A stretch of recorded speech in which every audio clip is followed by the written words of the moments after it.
Hey, good morning, everyone. And I want to thank everyone on a positive Thursday on this February, the month of, no, excuse me, the month of March, excuse me. So, for those who don't know me, my name is Hiram Figueroa, and I'm here to be able to share an hour of my time to pour back into you about specific things that are happening in the Ukraine. And the biggest thing that I want to be able to share with you is that the things that are going on in Ukraine is for a number of reasons. And a lot of people are posting stuff, but more or less, we want people to understand the importance of what's going on and understand that more or less, there's a lot of things that are going on here in the world that we need to know. But the biggest thing that we need to understand is that we need to come together and understand quite a few things. There's a lot of propaganda out there, but first off, this broadcast is brought to you by LinkedIn and LinkedIn Perspective. This is a non-commercial, non-censored. The only one that's censoring is LinkedIn itself, so with a trusting committee, safety committee that brings a lot of volume to this. So they're pretty much overseeing the process, the content as well. So with me, I am been with LinkedIn for 19 years. So the reason why I'm pouring back into you as you pour back into me is for a couple of things. Is I am a combat veteran from the Persian Gulf, as well as a American citizen. So excuse me, I'm not feeling well, but I just want to be able to get through this because I decided that it's very important that we utilize power of social media to be able to reach out to the masses. As you all well know, today, Ukraine, several cities have fallen. Putin has continued to process some propaganda out there. They have over 10,000 Russians that have been arrested from protesting the war in Ukraine. This also is that there's been propaganda processed by Putin himself, knowing that it's a form of genocide. So I just want to be able to share that with you, the importance of things that are going on. It's important that social media platforms like this that are not censored and not commercialized are used in a proper format to reach out to the masses. We understand that Facebook puts out fake news, things like that. I don't. My main purpose is to share content, deliver content, and speak to it. That's the whole purpose of it. I don't generally create fake content because it serves no purpose. But for the people out there and for the people of Ukraine, we need to stand together because as you're starting to witness, we are having the same scenario 7-8 months ago that we had in Afghanistan. This is getting worse because we have an individual that has more or less created and fostered a relationship with the old version of the Russians to be able to see it as the way things were 70 years ago, as far as the Jewish being persecuted and almost to a Holocaust extent. My biggest concern that a lot of people don't understand is that there are a lot of Jewish people, there are a lot of Africans, there are a lot of minorities living in the Ukraine.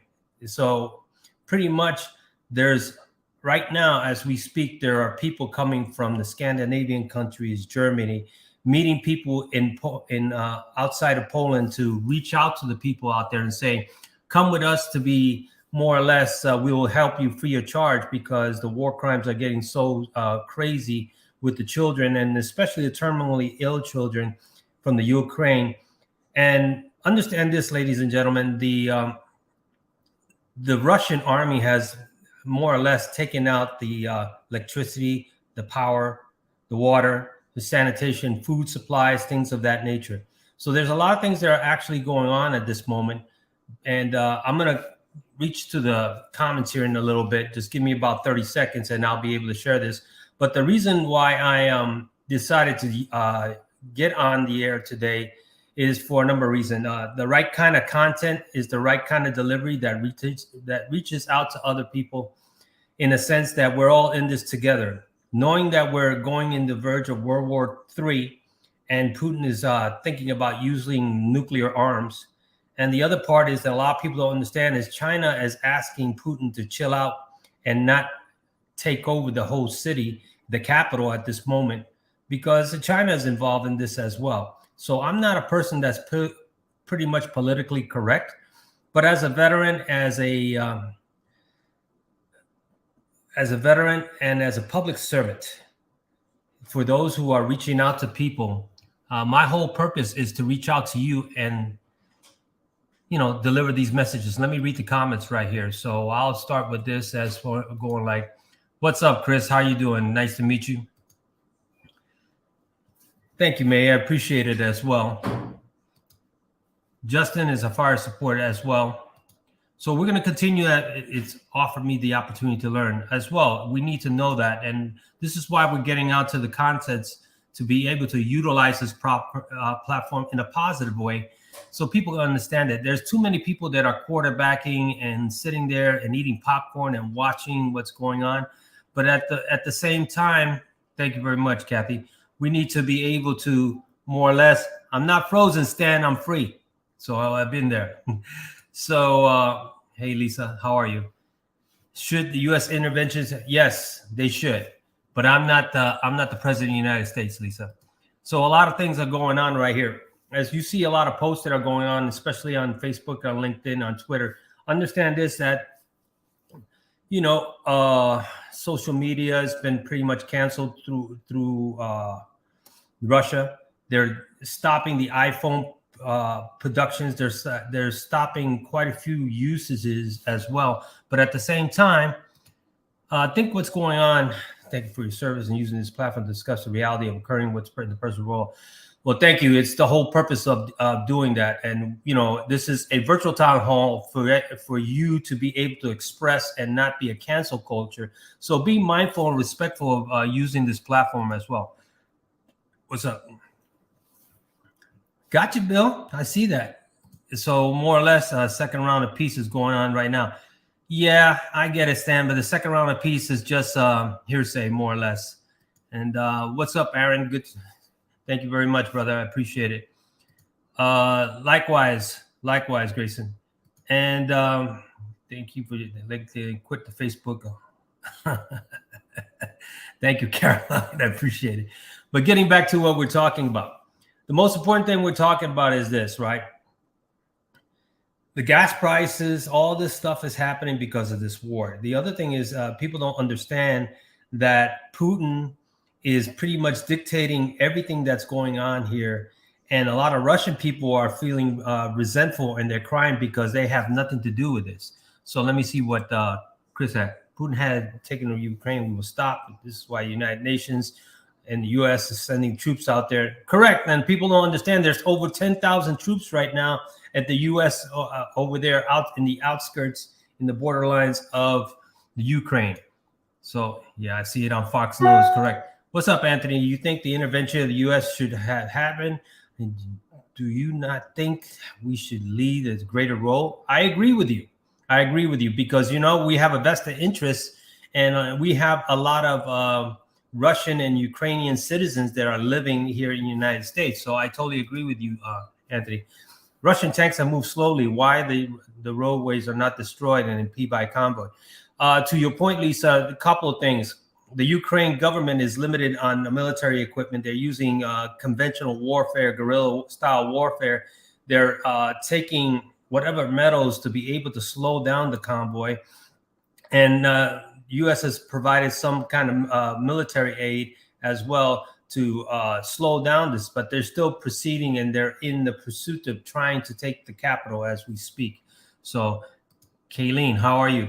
U.S. has never reports the Ukrainians took back the airport. Correct, they haven't after the first loss and killed 200 residents. Correct. Well, media only reports half of the story, and Russia initially attacks the airport.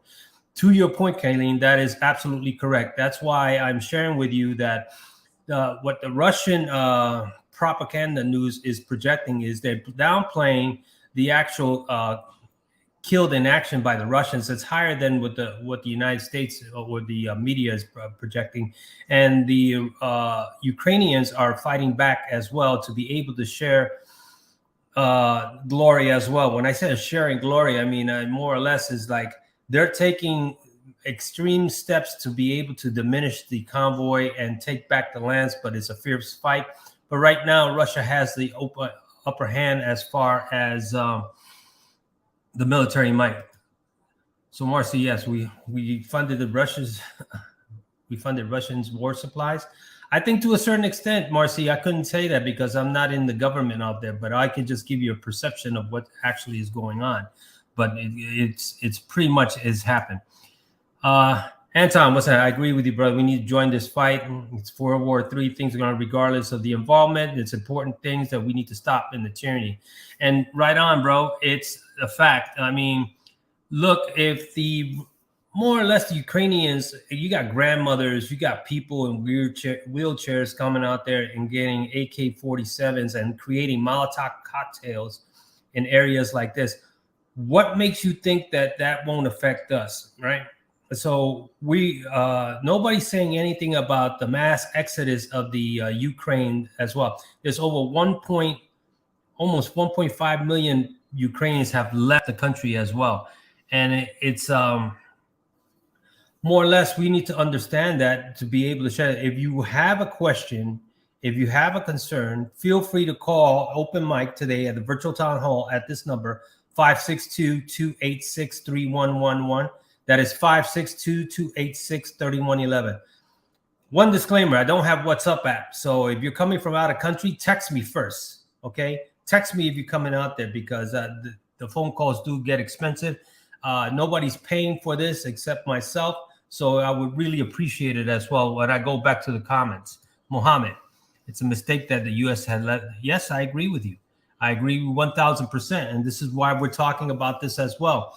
Did you know that a lot of people from Afghanistan fled Afghanistan and they went to the Ukraine as well? Now before they were given a hard time not to leave, Ukraine because they didn't look, racism kind of thing. So I can tell you that. Joe, what's up? Based on where we are now, it's most likely the kinetic action the U.S. could take. Why? Politics, Joe. Politics in the administration. If you saw this, the conversation that the White House was speaking with President Biden, all due respect, what he was saying, he had mentioned a lot of things about the situation in Ukraine.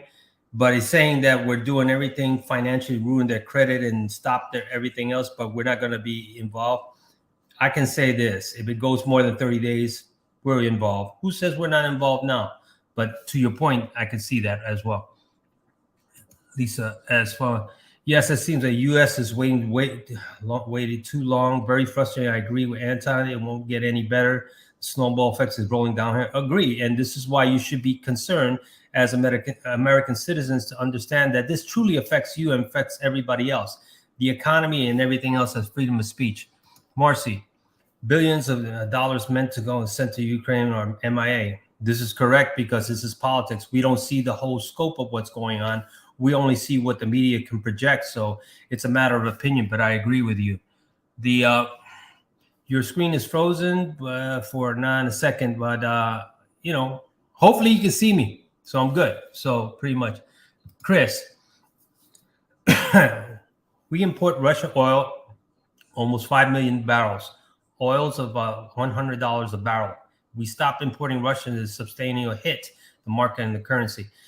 You know what is true? They've stopped that process. Exxon and Shell and these other oil companies have really cut, to your point, Chris, they cut that off. So pretty much what I can say to you. What's the number that I could call you with, Robert? It's on the screen. It's 562-286-3111. That is 562-286-3111. That's the number you can call me. You can text me. That's fine.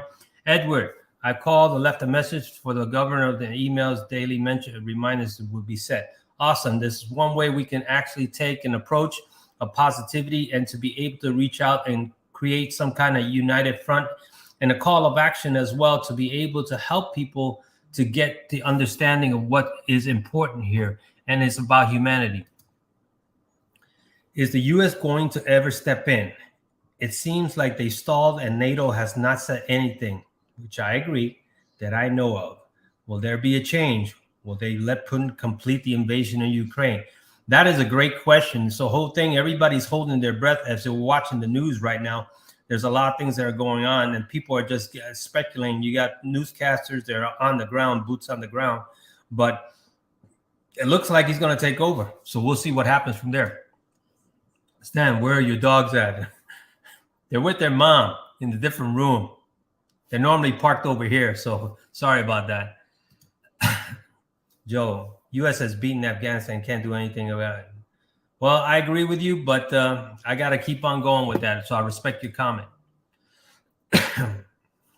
Is the U.S. ever going to step in? And it seems like they stall with NATO and say anything. I know there'll be a change, but we'll let Putin invasion. I think I did read this question already. So Ukraine has a treaty with Russia.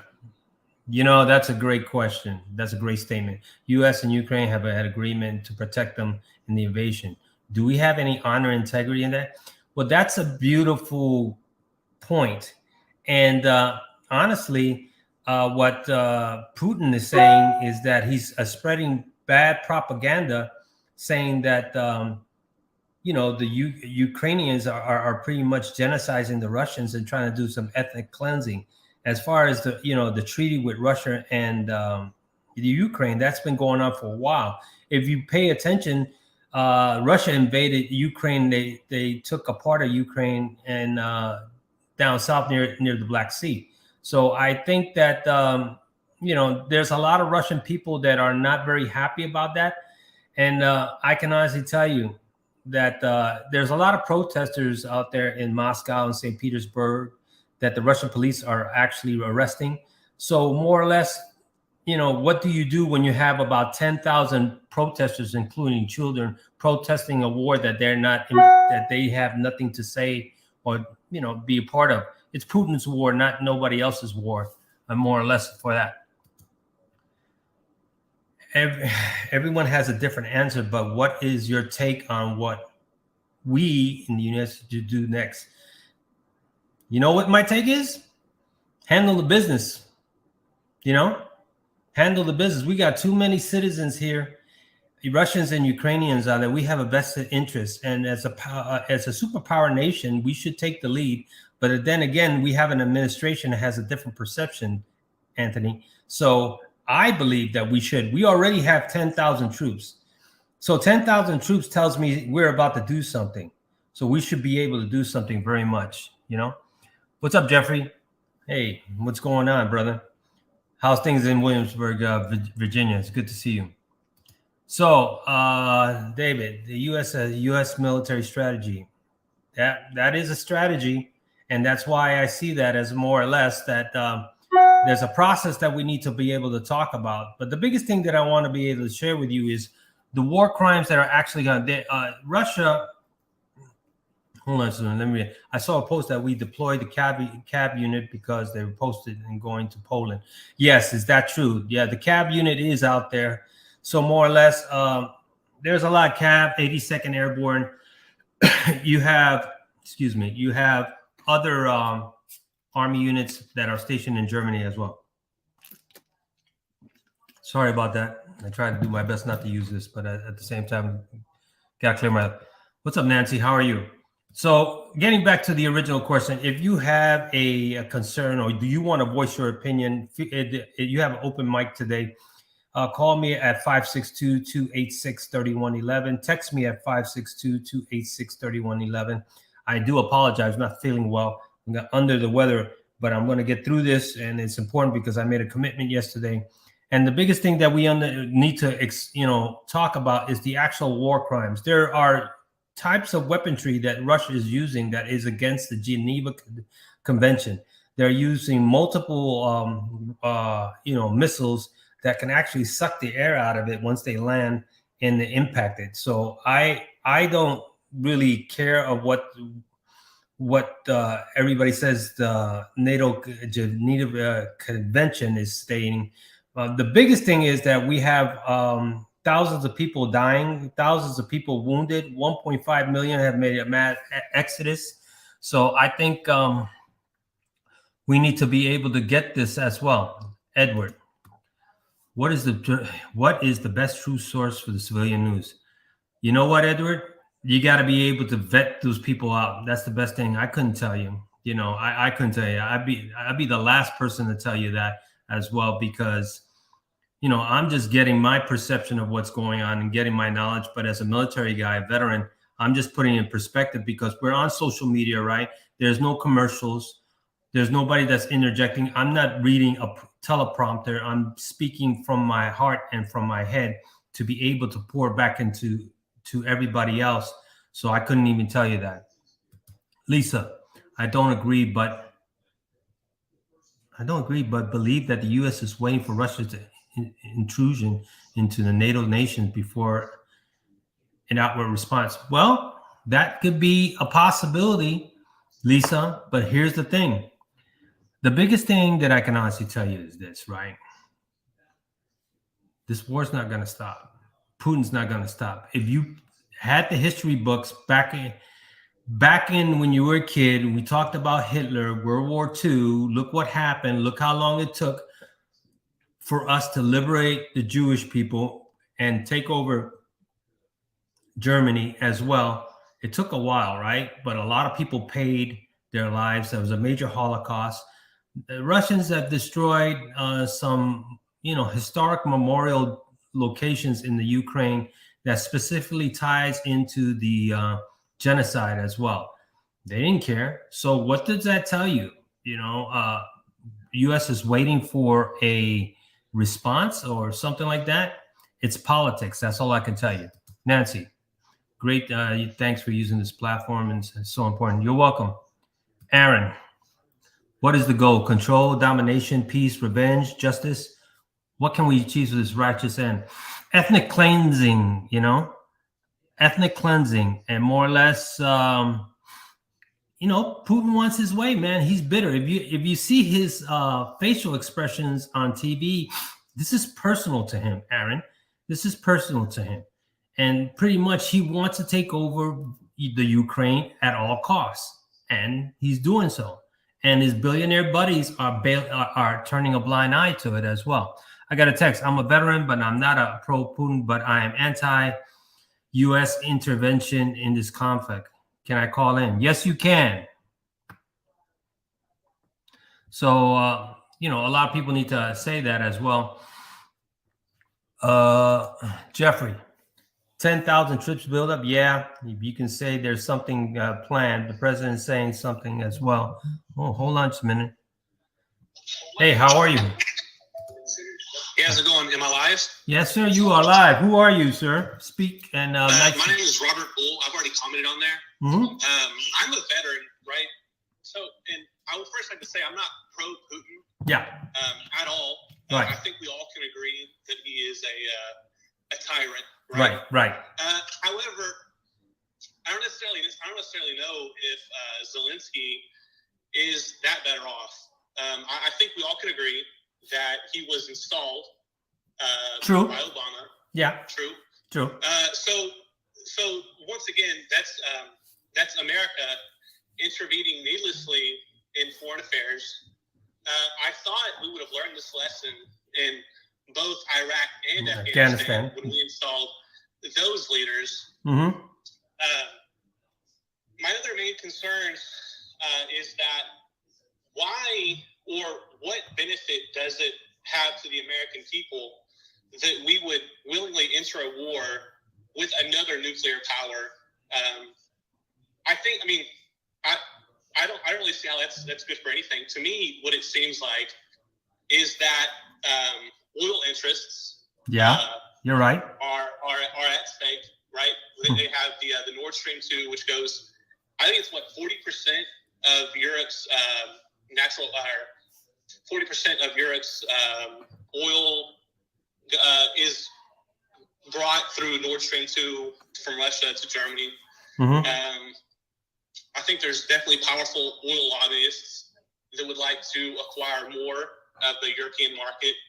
And as well, I also think this is another example of the military-industrial complex, because in order to join NATO, mm-hmm. your country has to have a certain level of military armament, right? Correct. They have to have. They have to have. To your point, there has to be a certain requirement, right?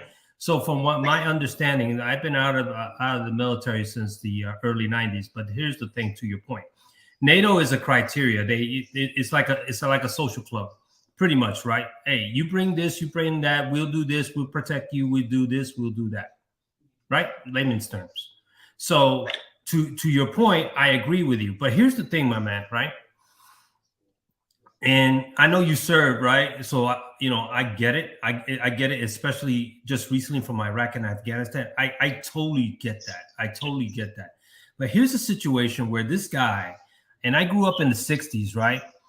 And I'm watching this guy literally being the Hitler that we read about when we were kids.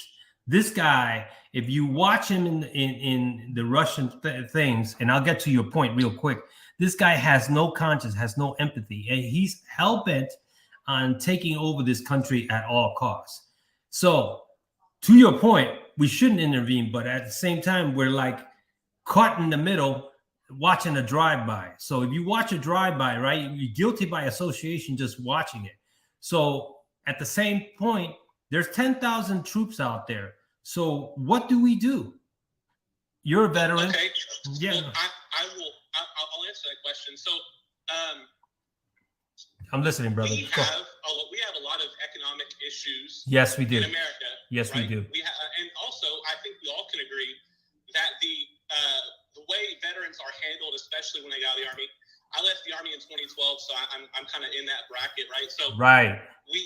What I'm saying is, how many more trillions of dollars are we going to spend in another or long drawn-out war? How many more soldiers are we going to sacrifice for a war that has little to nothing to do with national interest? I mean, and also, again, right? So when I think of Putin, I think of how would I feel if I was in a similar circumstance. Now, whenever Germany reunified, part of the pact was that NATO would no longer go eastward, right? Well, since then, I believe there's been, 12 Eastern Bloc countries, Poland, Lithuania, et cetera, admitted into the UN, right? So ostensibly, crazy American foreign politics, like we surround these other countries that we don't have the best relationships with them, and then we wonder why they're always like suspicious of us. So I mean, that's a good point.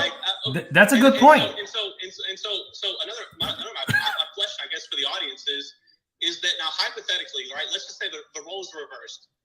Let's say that Putin facilitates a puppet regime in Mexico, and then he immediately starts putting military bases in Mexico, in Canada, in Cuba, et cetera, and ostensibly surrounds us, right? Would America, given our current track record of Afghanistan, Iraq, Syria, et cetera, would we wait 8 years to launch an invasion, or have we launched an invasion, years ago? So I guess that's my ultimate question is, I mean, how can we expect Putin not to do something when we've literally been talking about this for decades? If we continue to push, Russia, eventually they're going to act out. Well, I mean, we have kind of put his back to the wall, and then we're expecting him not to do anything. I agree with you, and it's pretty much a passive-aggressive situation all the way around. Us as veterans as well, I agree with you 1,000%. When's it going to have trillions of dollars? They're giving a lot of aid out, right? And then us as the veterans back home, like you just got on 2012. So I get it, right? I get it 1,000%. But here's my other thing. Let me ask you a question. Look at what the hell the economy is, and look what's everything else. Everybody's blaming everybody, and you're right. We're not taking care of our own backyard, but they're deflecting the smoke and mirrors on this war. So, what is your perception between what's happening home and what's happening here right now? Gut feeling. Just give me that. Okay, so here's my gut feeling. So, primaries are around the corner. Right. Right. Listen.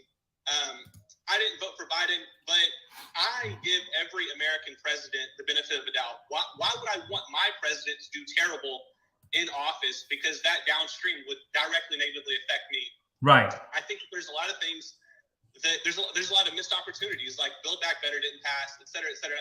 There's a lot of things. I think Biden, like a politician, right, like any one of them would wants a victory, wants a feather in his cap, so that when it comes to primary time, he can campaign on that. When it comes to election season, or for the presidential election season, which is in a couple of years, he can campaign on that, etc. I think he's looking for a feather in his hat. I agree with you. So I do not believe American soldiers should die for a feather in his hat. That's kind of my thing is, and I guess what I'm saying is it's a large distraction. There are many issues going on in America that we could easily fix, we could easily address right now. For instance, we have talked about Medicare for all, and the response from the government, both left and right, the Medicare for all, regardless of how you feel about it, right? That's not really the point right now, is that it's too costly. However, whenever another war comes around, well, we definitely have money for that. Well, what I'm saying is, can we not address our issues first? Can we not have American first politics? That's what Biden basically mentioned in his State of the Union last night. But I'm just not seeing it playing out. I agree with you. Look, man, we're both veterans, right? So we come from the same cloth. So it's a lot of overpromise and underdeliver crap, right? I agree with you 1,000%. Here's a situation that people don't understand. People are quarterbacking and seeing things for what they are. And this is why we're using this platform for other people to be able to brainstorm and voice their opinion and not be part of a cancel culture, if that makes sense, right? You have every right to say that. Taxpayer, American citizen, everything else. Look what the hell's going on. You think I'm crazy about this administration? You think I'm crazy about what the hell's going on? Negative. That's a negative. But this is the biggest thing I can honestly share this with you, bro.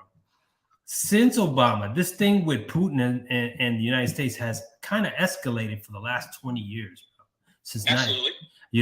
And so I think, correct me if I'm wrong, this guy has been pretty much lying in wait and has been able to develop a aura, his candor, his things of strategizing things and really picking apart our administration to lie in wait and to politically assassinate, and make us look bad at Ukraine's expense.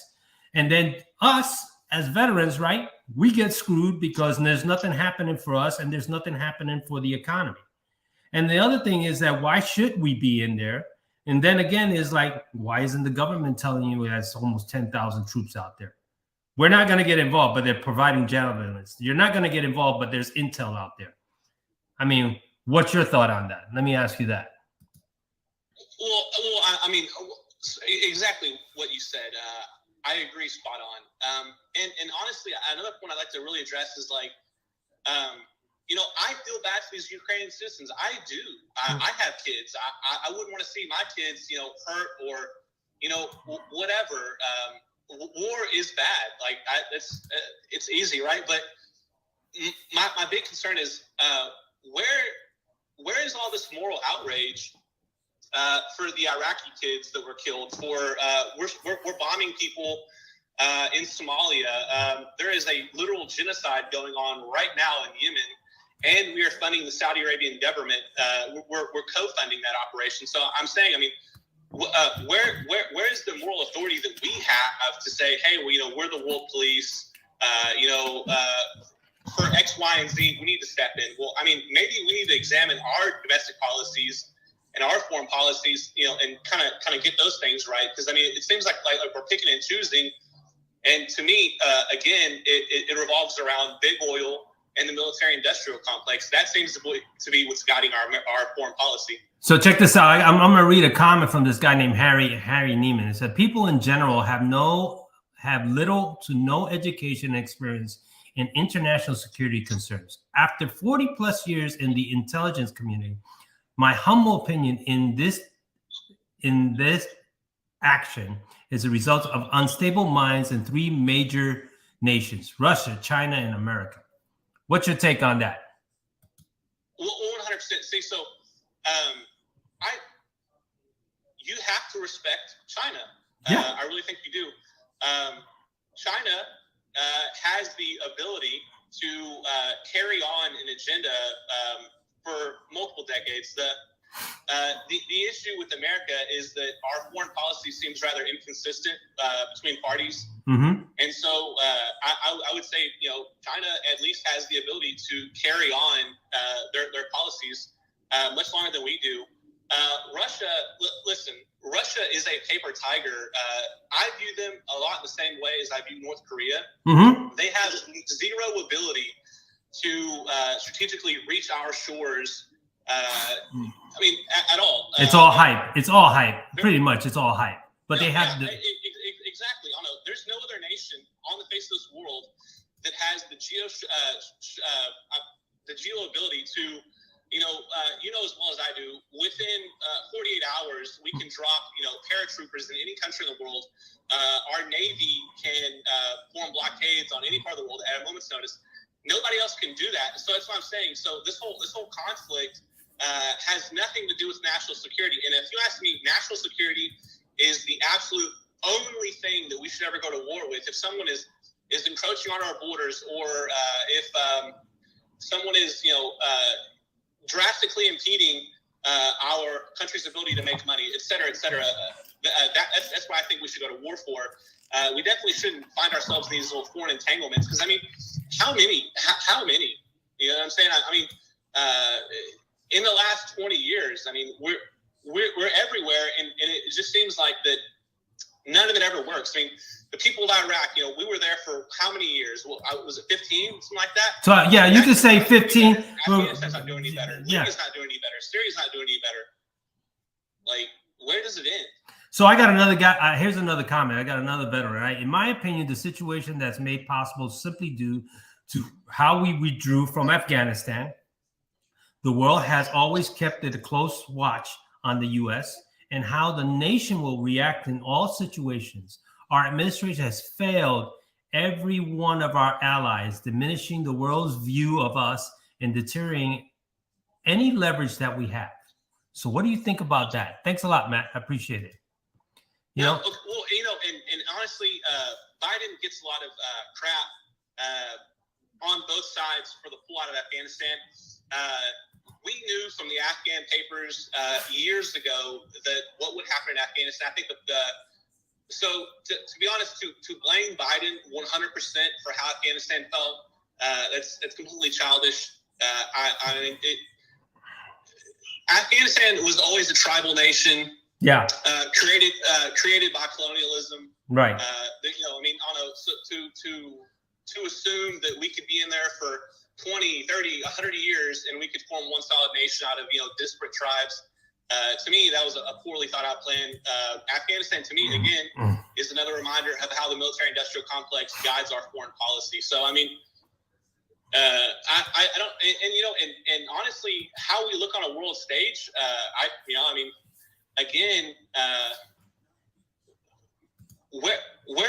what we've been doing, I would say probably before Reagan, all these military interventions. So, I don't know even though Biden's probably been there since Reagan, I don't necessarily know that if he is to blame for how we look. He's the fall guy, brother. He's the fall guy. But let me read one. Let me read another one. This is from, I think, a Ukraine or Russian national. If the current Russian regime not stopped at the Ukraine, all the West will get the results of its weapons right at their borders. Please also remember that there are many supporters of Putin in Russia. So if they are not stopped, now our children in the U.S. will be living in fear of a nuclear war for years. The economy will be drained, and by increasing the chase of building weapons. So many choices between more expensive gas than being a hostage of an inhumane regime.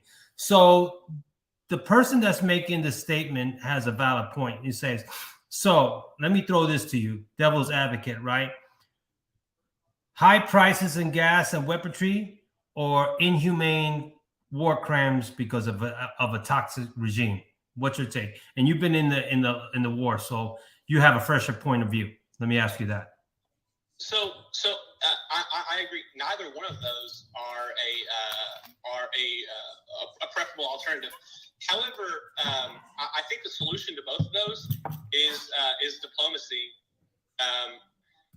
So I don't actually know if there is a diplomatic way that we could kind of rein Russia in, but where is the statesmancraft?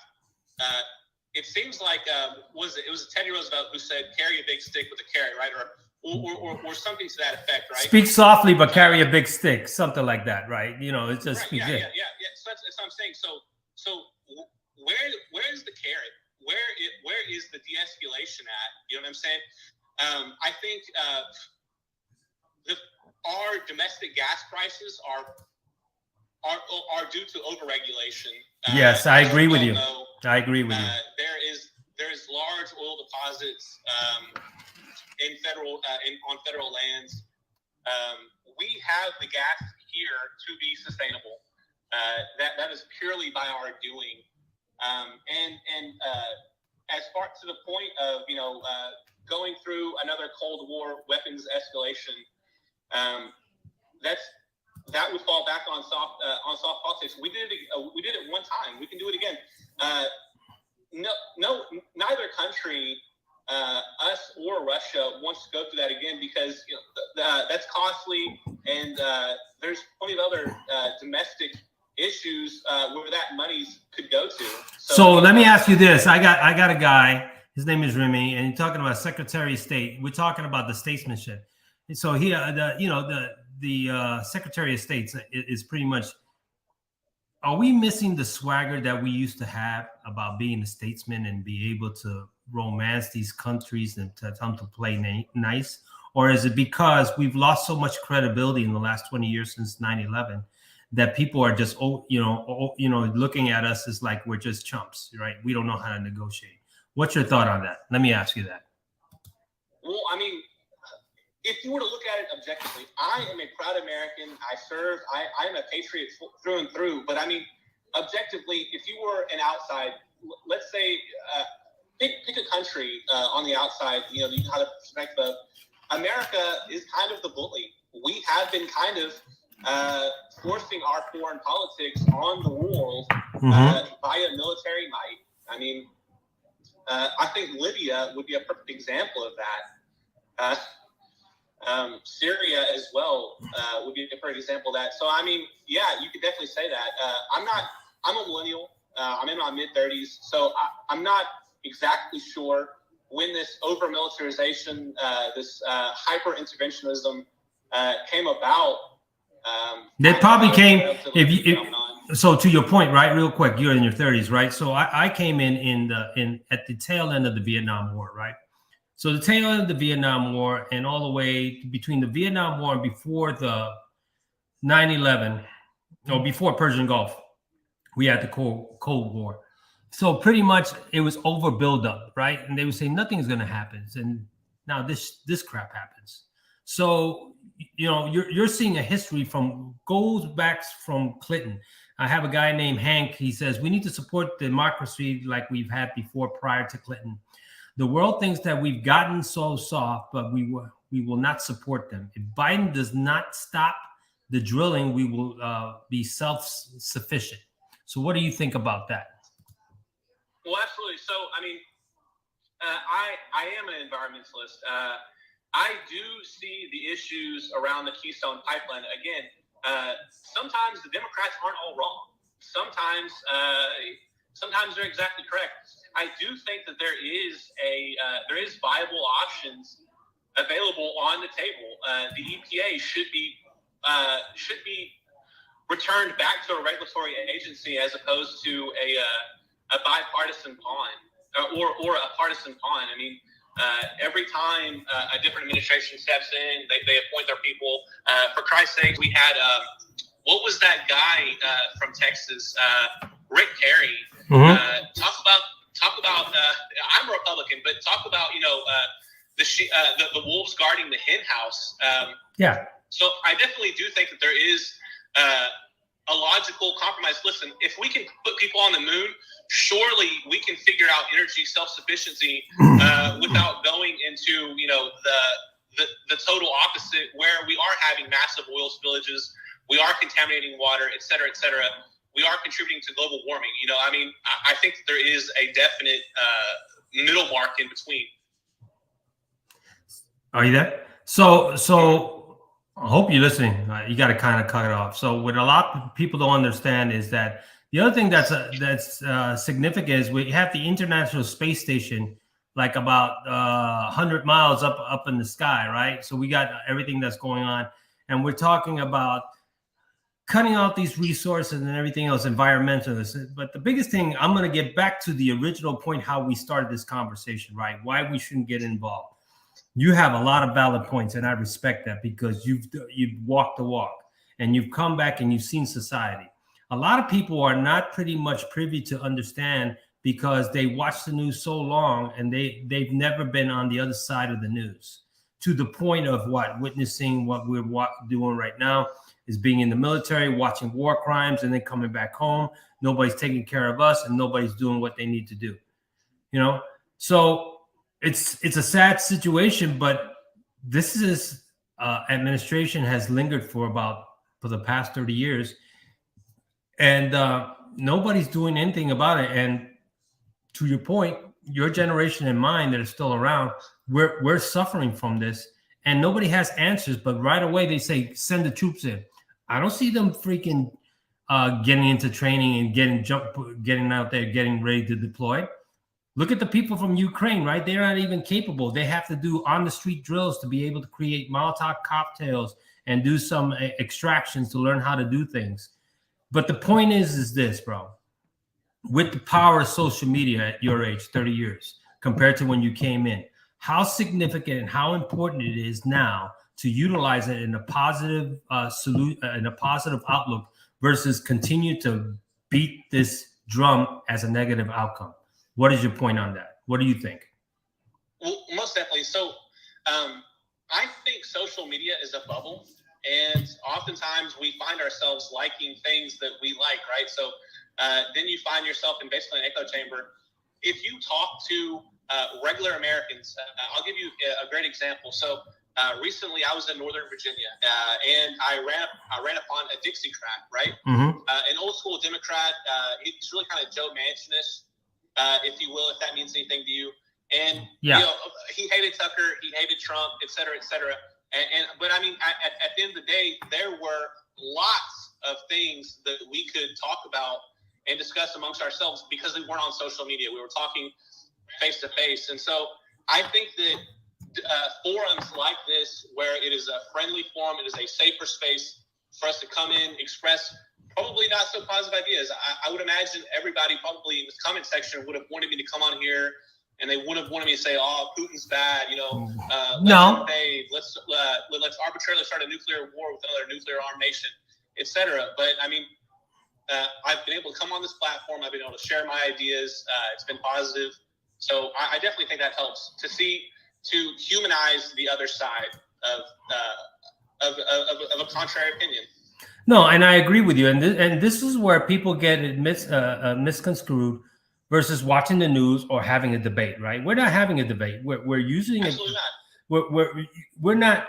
We're both agreeing, but we're not disrespecting. And people are missing the concept. They're putting their feelings too much in front of their facts. We're talking about actual facts that people are missing, and people get heated with the feelings, and facts and feelings have nothing to do with it. And so when we're talking about a positive outlook, this is why we need to be able to utilize this bubble to our advantage, because the world has built their lives around this bubble. And a lot of generations younger than you, that's all they understand is this bubble, right? So for you and for me, we've kind of evolved from this, all the way up to this bubble, but a lot of people don't know how to relate to it. So that's why I'm utilizing this town hall to have a conversation with people like yourselves and to read the comments as well, to be able to see why this is so important for others to understand. And you don't have to be a political quarterback on this. You have to be a paying citizen to understand what's going on. Everybody's entrepreneurs and seeing what's happening. But as you and me, as American citizens, as veterans, we have a different perspective about things. And we both agree that we should be taking home. And then there's no money to take care of the homeless and everything else. But boom, State of the Union just dropped, $350 million. No offense, right? But where's that money? Where was that money at? right? Where's that money at? How's that helping you, and how's that helping me? How's that helping the homeless? How's that helping the gas prices? How's that helping the housing prices? How's that helping the food prices? How's that helping the economy when you got, freighters offshore in the Pacific Ocean waiting 30 days to get over and undock? You get what I'm saying? Absolutely. And I have faith that Biden or someone in his administration could carry that stick, or could carry that carrot, rather. It doesn't always have to be like this. And I would say that I would hope the same thing if he was a Republican as well. So, there are solutions. I know you and I are not the only Americans asking ourselves, okay, but what about us? Right. When do we get put first? When do our tax dollars matriculate back to us? Well, that's why we're talking about paying it forward, right? So a lot of people, they're looking for a residual incomes, and you and I understand that in today's generation, you got kids that are freaking not even 21. They make a lot of money on following stuff, right? On TikTok, on social media, on YouTube. But here's the real life scenario between you and me. We both serve, right? We know what's going on. We have a life. We disseminate from social media, but we have to put a voice to be able to have some clarity of what's going on and understand the facts that, these facts and feelings have kind of distorted of how we see things and the way the world has seen us. And now we are paying the price for what's going on. We're sucking at everything that is, and we're not doing anything about it. But we're quick to point the finger. You get what I'm saying? I just want to bring up one more point. Yeah. I honestly think that most Americans lack perspective because they don't really travel abroad. A good caveat to that is my first tour was in Iraq in 2005, 2006. And so when we first got there, we were hailed as heroes. The Iraqi people, for the most part, were happy that we were there. It wasn't only until my last tour in 2011, I can't tell you how many Iraqi citizens I met on the street who are like, man, I really wish you guys hadn't come here. Under Saddam, yeah, things were terrible, but at least we had power. At least we had running water, et cetera, et cetera. And it kind of threw me for a loop. You know what I'm saying? Because up until that point in time, I spent like 40 months in Iraq cumulatively over my multiple tours, and for it to come back full circle. And so what I'm saying, my point is we view the world through America. We think that everybody wants to be America. Well, that's not necessarily the case. Right. There are some people who, if you look at American politics in general, it's very dysfunctional. I think that's obvious. It reminds me of SmackDown, WWE, whatever they call it these days, where it's very choreographed, it's very it's very hyper partisanized. So from the outside looking in, why would Iraq want that? Why would Afghanistan want that? Why would insert any other nation when they look at that? Why would they want that? So our perspective is that sometimes different governments work for different peoples, different nations. So I think that if we had a little bit of perspective, if we went overseas, if we went to Egypt, et cetera, and we saw how sometimes people like different styles of governance. Well, bro, you put a lot of perspective. So let me ask you, it's been good conversation. So what can you actually take away from this broadcast? And last closing comments for the people out there in the audience for you. I guess is hear the other side. At least try to humanize the person below you in the comments. That's what I think we need. That's what hopefully this platform can provide for more people is, hey, I have an opinion, you have an opinion. Let's talk it out. Let's skip the emotions. Let's strip the facts. I might disagree with you. You might disagree with me, but that doesn't devalue you as an American or, as a different person. Do you think that society has lost that? Definitely not. I think that no, definitely not. I can pick someone from the other side, and I'm sure that if we sat down over like the proverbial coffee and we talked about our personal things, likes or interests, we're all the same. I mean, I don't know where you're from, but I mean, I'm in San Antonio, Texas. I mean, I got my kids from San Antonio, Texas. I'm from New York. My kids live in San Antonio, Texas. Yeah. So, well, I kind of gathered that from your accent, but surely if we sat down, we could definitely find out things that we both agree on, things we disagree on, and that I think we as Americans agree on a lot more than we actually disagree on, and I think social media kind of portrays that. It puts us all in like these small little groups. So hopefully people in the comment section can have respect for each other, not turn this into a Facebook style free for all. No, it's not, brother. Listen to each other. No, I think that here's the thing, right? We both come from different walks of life, but we are demonstrating the proper way of two things, right? During your 30s, I'm in my 60s. You're from the Midwest, I'm from the East Coast, but I live in the West Coast. We're having ideologies and we're basing on similarities of what's actually going on as well. And we need to educate people that this is how we should conduct ourselves overall. Not to have that self-serving and minion-driven or passive-aggressive attitude that relates into narcissistic attacks amongst each other because our feelings are hurt. Absolutely. And I think that they've gotten away from that because they protected themselves from social media so long. You can't touch me, and more or less is that, I appreciate people like yourself. So that's why we need to continue having this platform, because I pour into people back as they pour into me. You know how you look at somebody's profile and you wonder what they're all about until you put it out there. But now you're having a discussion, so it takes away the mystery. So I appreciate it. Absolutely, sir. Hey, I appreciate you. Thank you for your time, sir.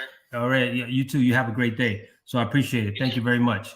So again, we have a lot of comments going out there, and I'm sharing it as we go on. And Mike, thank you for joining in, man. And you can call in anytime because you're a busy man. So we're putting it out there.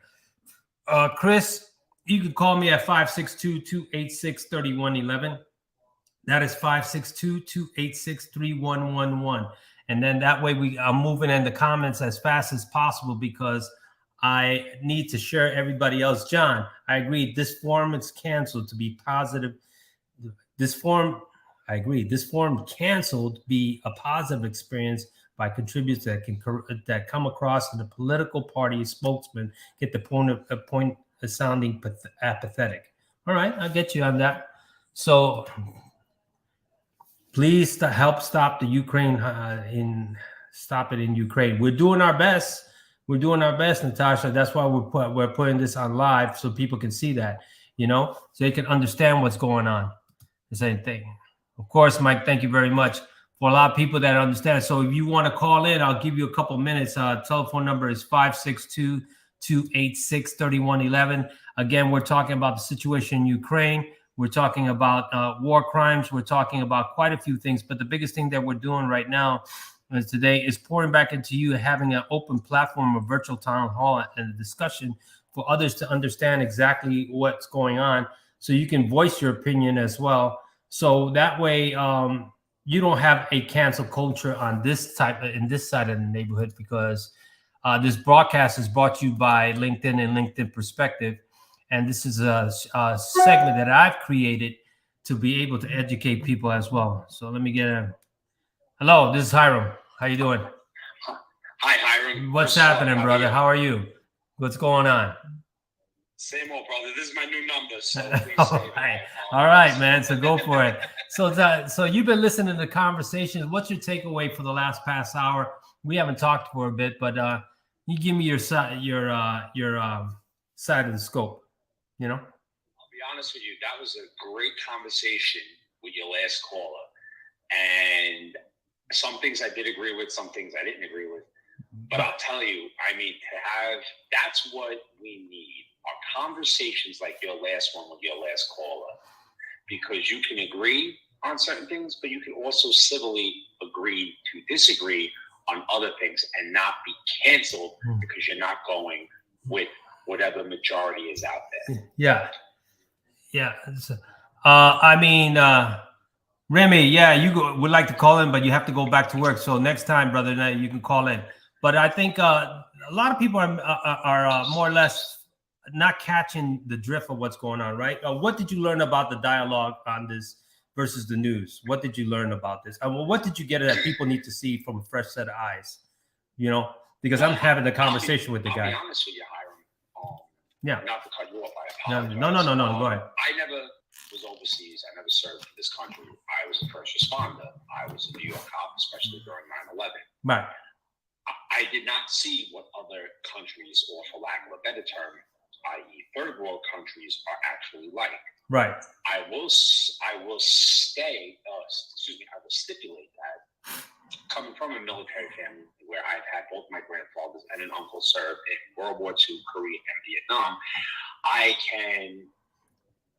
have a profound respect for people who serve. And where I'm going with this is there are evils out there, and like the previous caller stated, there are other societies, other cultures that live the way they want to live because that's their idea of freedom. Right.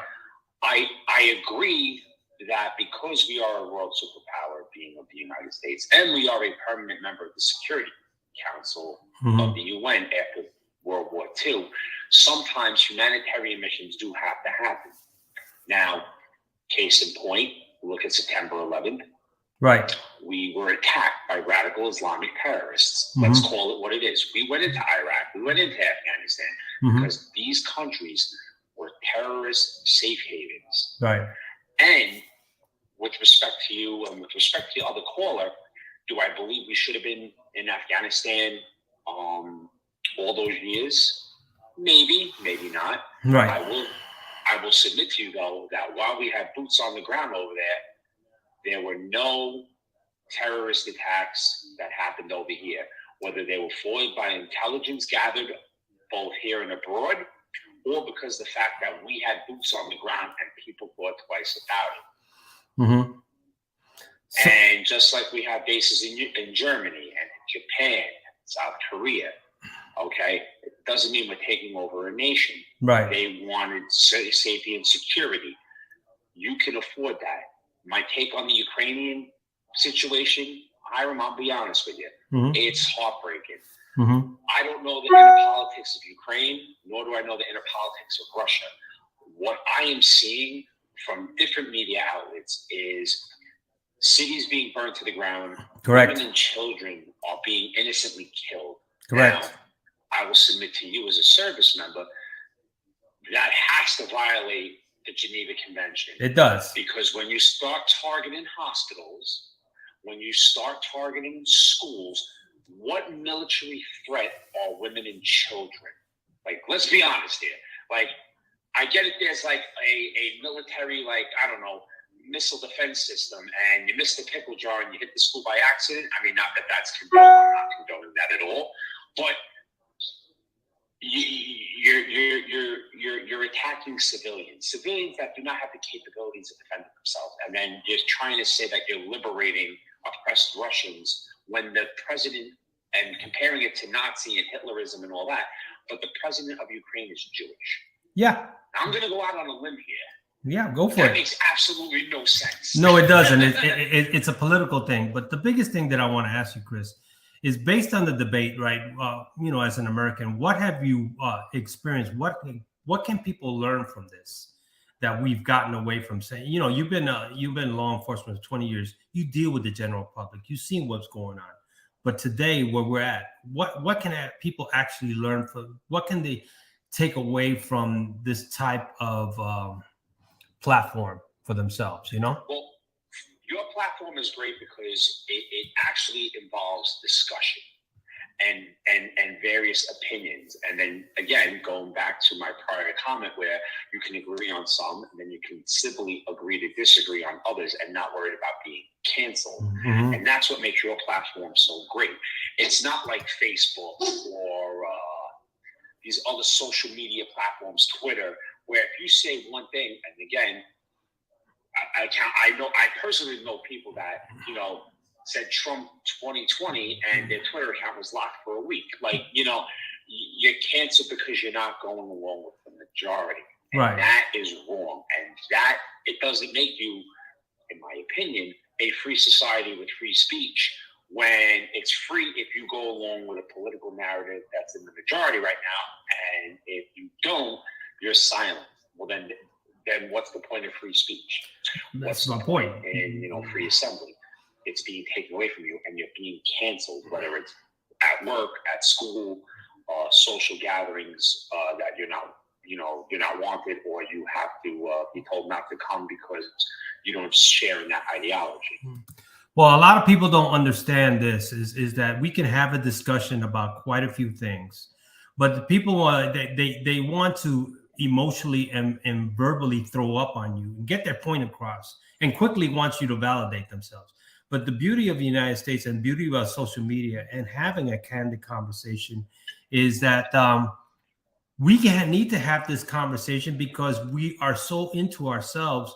We are not brainstorming. We're not seeing it from a different point of view. We're so focused on social media and everything else. It takes away the intimacy of understanding that we can be very creative, or we can develop our own judgment based on the assessments that are put out there. And what's happening is that when we're doing this segment live and it's commercial free and not sponsored, people are not understanding that it's a big difference from watching the news. What's your take on that? Excuse me. That is 100% correct, because with news, whether you watch Fox as a conservative or CNN as a liberal or Democrat, whether you watch Newsmax or MSNBC, people are gravitating to the media outlets that, I guess, align with their core values or their points of view in life. Right. And I think, don't get me wrong, I watch Fox religiously. I'm not a CNN guy, but I will be honest, I do turn in from time to time because I do want to see how the same story is being portrayed on a different level and a different platform. How words do matter, Yes. And then how is the delivery of the message, and how is it captivating the audience?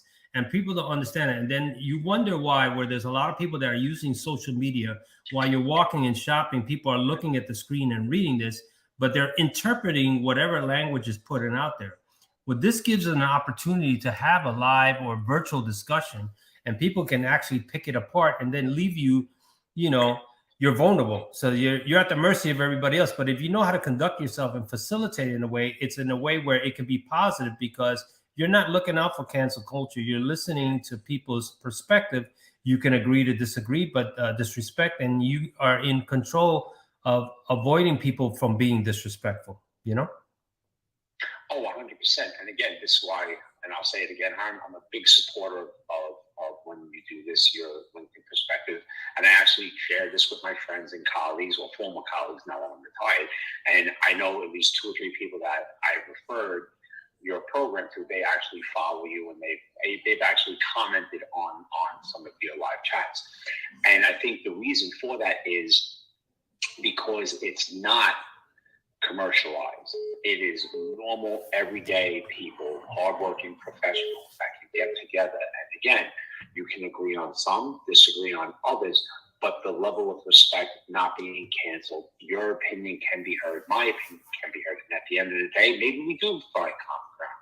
We do that. Maybe we can come to some type of middle ground. Maybe we just can't.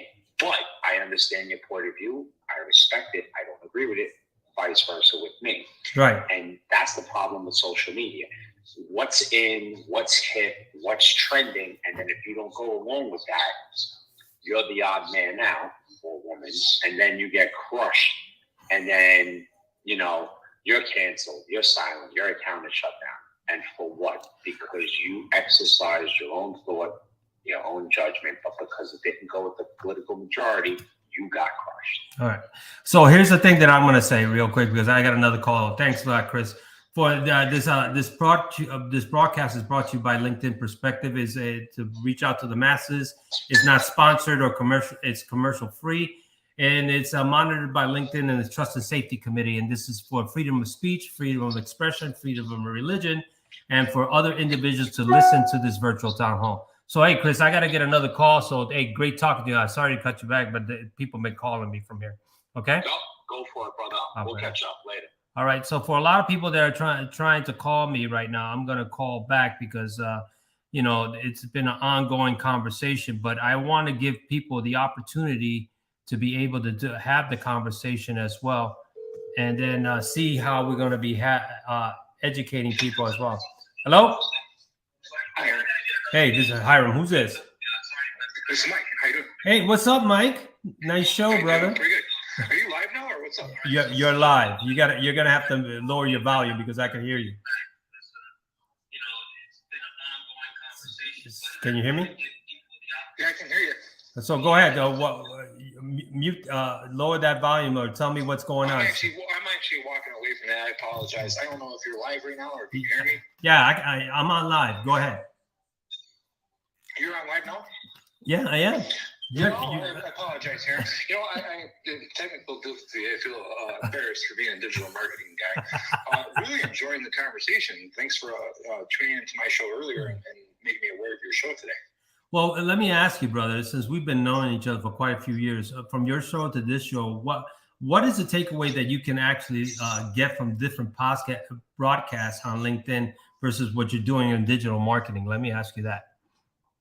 I apologize. I didn't hear quite all of it. For some reason, my phone connection doesn't seem to be great. So I'm going to repeat it one more time. It's digital marketing expert, right? So we know each other. So I've been on your show. So what is the biggest takeaway that you can take away from this this segment of the broadcast on LinkedIn? Let me ask you that. I think it's great that a person with 127,000 connections is putting this out there so many people can engage on this topic and be seen by literally millions and millions of people, right? Yeah. But one thing I'd like to stress is that somebody with 1,270 connections could also do their part by having similar shows, maybe not live, but by making posts or engaging here in the comments. It's part of the reason why I called here is not to get myself back on to the screen or back out in front of people, but to just kind of make people aware that this is the time to speak up, let your voice be heard. Well, I appreciate it, Mike. That's why I called you back to have people hear your voice because you are live. So that's why I wanted to put it out there. So I don't turn anybody away. I just do my best to facilitate and have an audience to have people see what's going on so they can utilize, you're a digital marketing expert and people don't understand what you do and how good you are, but at the same time, is to use this type of vehicle, social media, to their advantage and to use it in a positive sense, whether it's business or anything else. What do you think? Well, you can use social media for all types of things, and you guys have been touching base on cancel culture, which is, I think, a very important conversation to have with people.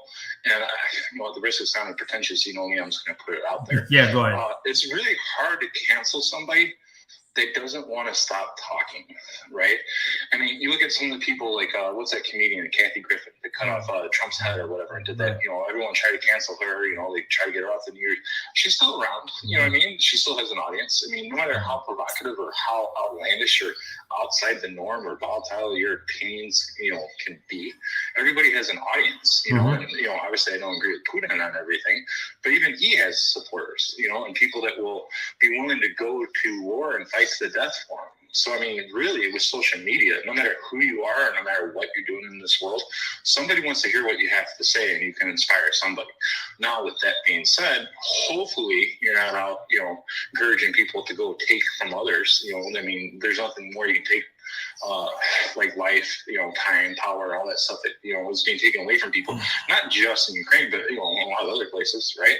Right. Nobody has that right to do that. We're all entitled to life, liberty, and the pursuit of happiness, whether you're in the United States or wherever. And a few people earlier had said something about, people may not want democracy or may not want our government. And that's true if you're talking about world leaders, right? Mm-hmm. And, I'm going to get on my little soapbox here for a second. Go for it, man. We don't get to talk. We don't get to talk that much. Go ahead. But there's something about freedom, okay, that everybody should want, right? I can go out to the White House and I can say, Joe Biden sucks, right? I dare you to go to Moscow, Kremlin, and tell Putin he sucks. You're not going to have the same results, right? Right. You know what I mean? America may have its faults. And there's plenty of things that we can do better. Like, we shouldn't leave people in Afghanistan to die. We shouldn't leave people in Ukraine to die. We shouldn't attack down the bullies, right? Now, I'm not saying we should go to war every time. We have to go defend everybody else's problems. And I like the fact that we're giving money and supplies to Ukraine. And I like some of the things we're doing. I wish we could do more. But I understand the hesitancies to go to war, too, right? Right. Nobody should want war, especially just to go burn down somebody's house because you're afraid of freedom. I mean, let's put it out there. Putin's doing this, right, because he wants to stay in power. Correct. Right? And if people around him start thinking about democracy and freedom and being able to stay and do what you want, that's something that scares that guy. That's eroding his power. I mean, look at what he's doing. He's sending thousands of young men and people he's drafted, okay, out to fight in another country without even telling them why or what they're doing. Correct. They don't know. And the biggest thing is, and you're from Chicago, so you got a lot of Polish, Ukraine, and Russians living out there. From out there in the Midwest. From your perspective, what do you think they're seeing? What is the chatter that you hear that people need to know in this, on this audience? Because I'm on the West Coast, but people need to hear it from different regions of the United States. I grew up in a very blue-collar area, right? It wasn't like the richest area. So I started doing carpet cleaning when I was 18, 19 years old. The same age as a lot of these guys going off to die in Ukraine, Right. And some of the first people I met, because it's carpet cleaning, nobody wants to clean carpets. No offense to those carpet cleaners out there, but it's not a sexy job. It's not a job that every educated person in the world wants. I mean, It's a hard-working job. You get paid good money to do it. Right. Well, doing that, I was on a crew of 300 people, 50 of which were Ukrainian or Russians. So I have a lot of experience talking to a lot of Russians and a lot of Ukrainians over the last 20 years, right? Let me tell you, they think differently than Americans do. Now, it's not thinking bad. They just think differently. And I like their spirit, right? I think that based on what I'm experiences, right, with you Russians and Ukrainians, they love their people. They love Russia, right? They're afraid of their leaders, right? But they love their people. So I can only imagine how much they're torn apart, shooting each other, right? The only real difference between Ukraine and Russia right now, in my opinion, the big difference is Putin. One side has freedom and democracy. They elected one guy. The guy did good. Then they elected Zelensky. Look at what he's doing now. He's leading people. He's inspiring people.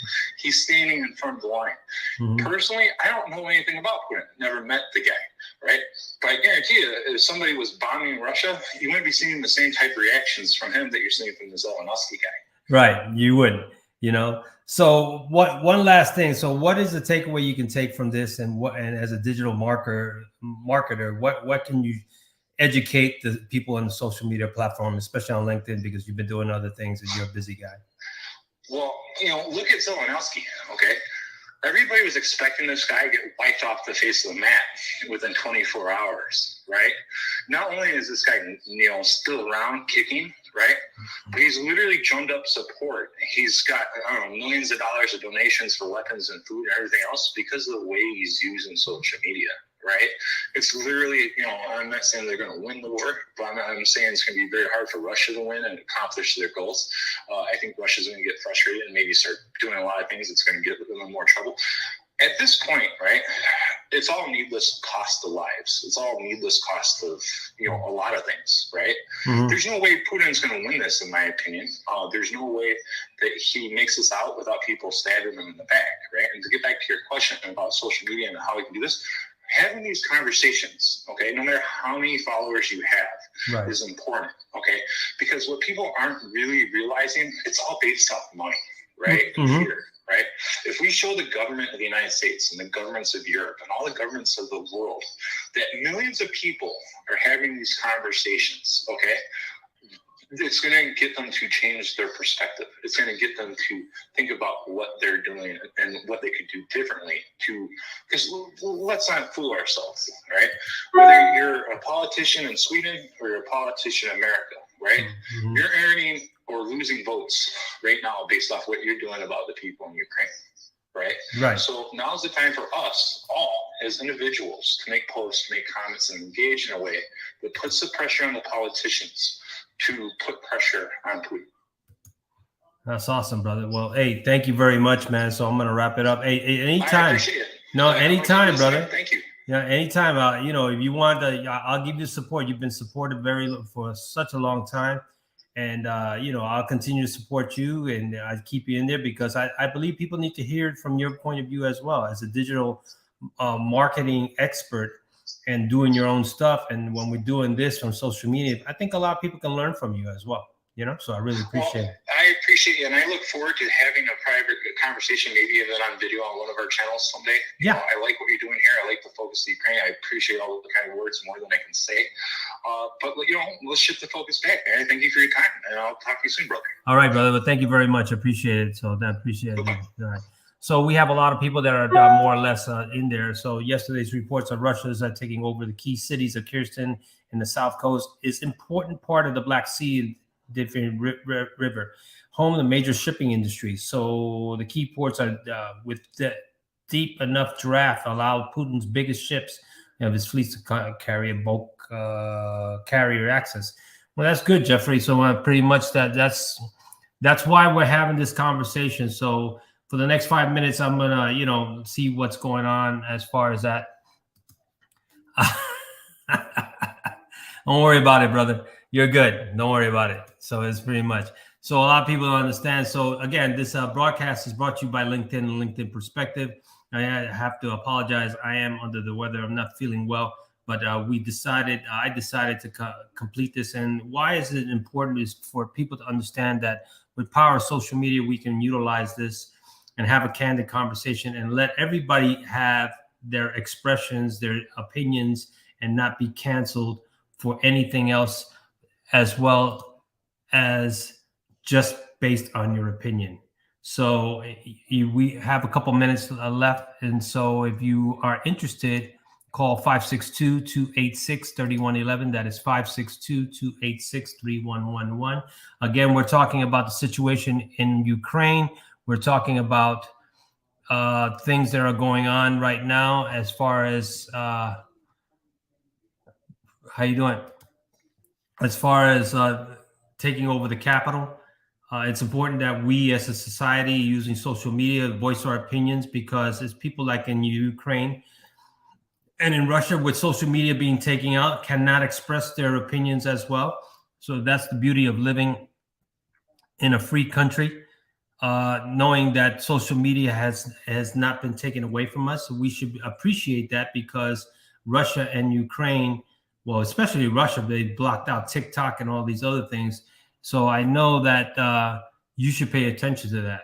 So with that being said, since nobody's calling, I want to personally thank everyone. Simplify, always beside you. If you like this content, share it, like it, tag it, make your comments known. Thank you very, very much. If you want something else in the near future, we can do this as well. I mean, it's all about content. It's not a regular show. It's about specific contents that we can all have an open discussion in a virtual town hall. So that way we can learn from each other as well and not create a cancel culture within ourselves. So Simplify, always beside you. Peace out.